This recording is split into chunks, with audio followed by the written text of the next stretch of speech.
kubaramutsa kugira amahoro. Mpagaze hano nk'umwarimu w'indashyikirwa ariko ufite byinshi ashima.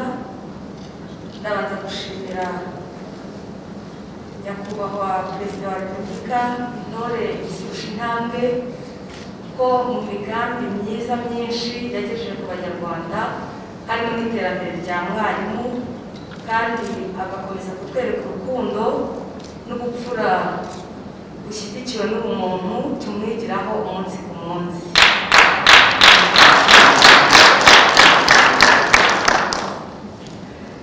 Murakoze. Twagiye tubona impinduka mu buzima bwacu bwa buri munsi nk'abarimu, kandi tubifashijwemo na Minisiteri yacu MINEDIC ndetse n'ibigo bishamikiyeho n'abandi bafatanyabikorwa batandukanye. Byagiriye umumaro mwarimu ku buryo bimukura ku rwego rumwe bikamugeza ku rundi rwego. Mwese turabibashimira, neza yanyu tuyibonaho buri munsi. Nicyo gituma mwarimu wo muri iki kinyejana turimo atewe ishema no kuba umurezi ubereye u Rwanda, kandi akabikora atizigamye, aharanira rya reme ry'uburezi twashatse kuva kera. Uyu munsi turimo kugenda tubigeraho kubera kwerekwa ineza n'ubuyobozi bwacu bwiza binyuze kuri Minisiteri yacu MINEDIC ndetse n'abandi bafatanyabikorwa batuba hafi bya buri munsi. Uyu murimo wo kurerera Imana ndetse n'igihugu cyacu dukunda twawinjiyemo tubona ugoye, ariko kuko wari umuhamagaro wacu tugerageza kuwukora kandi twitanga tutizigamye. Mwese murabireba ko u Rwanda rugeze ni heza.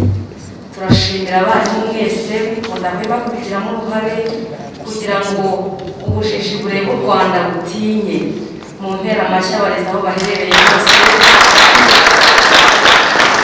Ntacu tuzigera duha ubujiji mu Rwanda, kuko uburezi bufite ireme tumaramaje kugeza ku benegihugu, dutegura ikinyejana kizadukurikira kikazabamo umunyarwanda w'indashyikirwa aho azakandagira hose ku isi.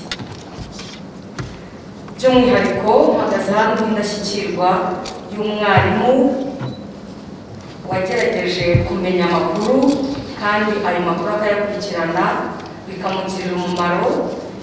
Ibyiza bikagera ku muryango, bikaba bitagarukiye ku muryango gusa, ahubwo bigakwira isi yose. Umwarimu Sako turabashimira koperative yacu dukunda. Abarimu duhari nk'abagenerwabikorwa ariko kandi nk'abanyamigabane.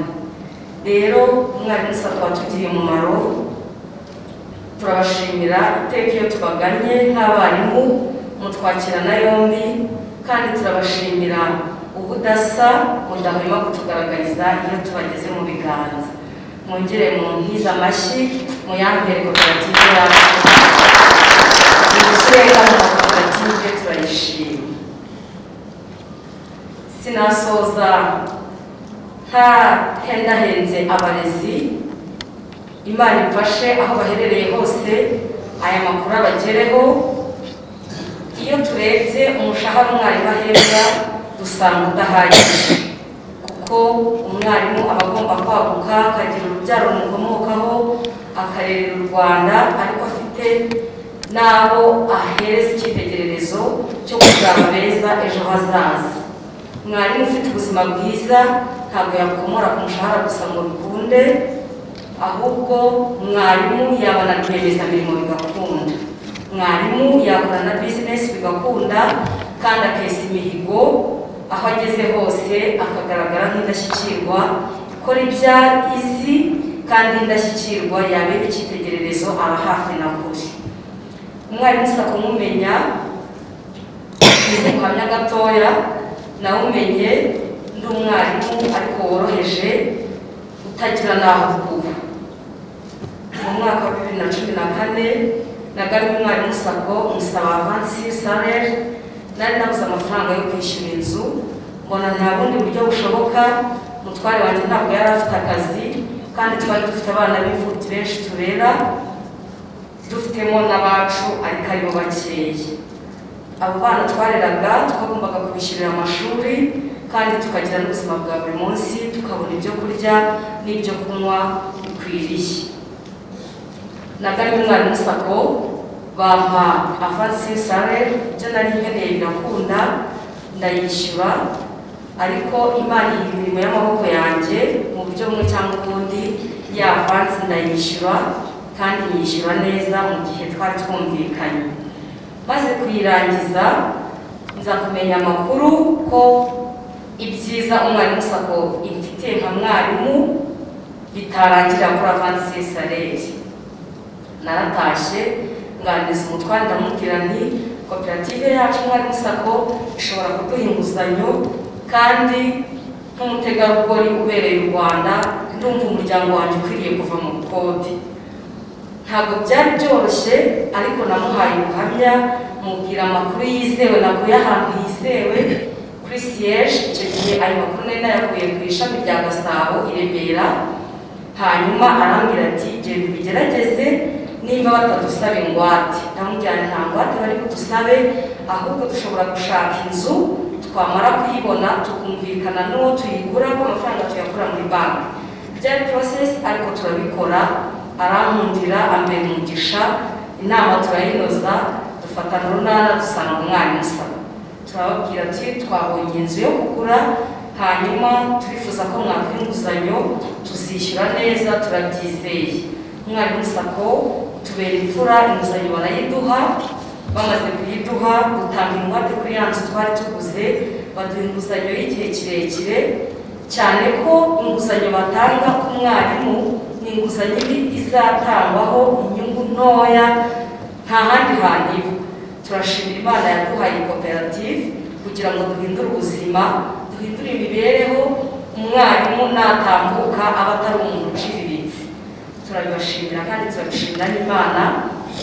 Inguzanyo bamaze kuyimpa, inzu tumaze kuyigura, bavuga ko tuzayishyura mu myaka 10. Muri iyo minsi mikeya umutware wanjye babonye akazi, tumaze kwinjira muri ya nzu n'umuryango dutuje dutunganiwe. Abonye akazi dusanga ntabwo iyo nguzanyo twarindira imyaka 10 yaba ari myinshi cyane. Dufata icyemezo turavuga ngo tugiye kwizigama, amafaranga yinjiraga turagumya dukonsoma twakonsomaga, hanyuma twishyure ayo tugomba kwishyura, niturangiza tunizigame.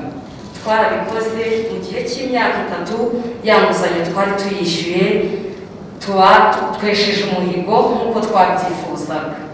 Tumaze kuyishyura muri icyo gihe gitoya, turabagana baradufasha, amasezerano tuyarangiza neza, kuko ibyo twabagombaga twari tubashije kubigeraho. Hanyuze mu mwaka umwe gusa, umutware wanjye yakomeje gukora, nanjye ndakora, tubuza imbaraga, tuza gutera indi ntambwe. Turavuga ngo kubera iki ko umwarimu Sako twabishyuye neza wasubira kubasura? Dusubirayo turaganira, ninjye wagiyeyo, ndababwira nti ya myaka 10 mwampaye twishyuye mu myaka 3, none ukashize umwaka twishyuye, nta kuntu mwadufasha mukatwongera indi nguzanyo iruta iyo mwari mwaduhaye mbere. Noneho ya nzu twari twamaze gukora mutation n'abo twaguze aho twari dutuye, turangije turababwira ati cyangwa mwakire ku mazina yacu mutwongere indi nguzanyo, mbese turaryoherwa. Turangije barabitwemerera, dutanga ingwate kuri ya nzu, kandi hamaze no kugera izindi zirenze imwe. Twari dutuye iruhande rwacu hatuye n'abandi babasha kutwishyura, dukusanya ubushobozi, ya nguzanyo barayiduha. Umutware aho yakoreraga turavuga tuti nta mpamvu yo gukorera abandi ku kwezi, ahubwo kuko ufite umugore watekereje neza gukorana na koperative ye kandi bagakorana neza, iyi nguzanyo noneho dushake muko twikoreje. Inguzanyo bamaze kuyiduha, tutanze ya ngwate ya nzu, twaragiye tugura ikibanza muri iryo soko yakoreragamo. Tumaze kukigura tukubaka atelier y'icyitegererezo. Umutware wanjye nawe atangira kuba bosi, agira abandi akoresha hirya no hino. Turangije umusaruro ukomeza kugenda wiyongera, Imana ishyigikira imirimo yacu. Cya kibanza cya atelier hejuru dushyiramo abakora nabo bikorera bakishyura, hasi natwe turahakorera. Hari n'imashini imwe icyo gihe, ubu tuvugana bamaze kugeramo imashini 3 kandi zose nziza z'icyerekezo zitunganya imbaho n'ibikoresho bikomoka ku mbaho. Turashimira umwarimu Sako watubereye umubyeyi, mwongere mu bampera amashyi tubashimire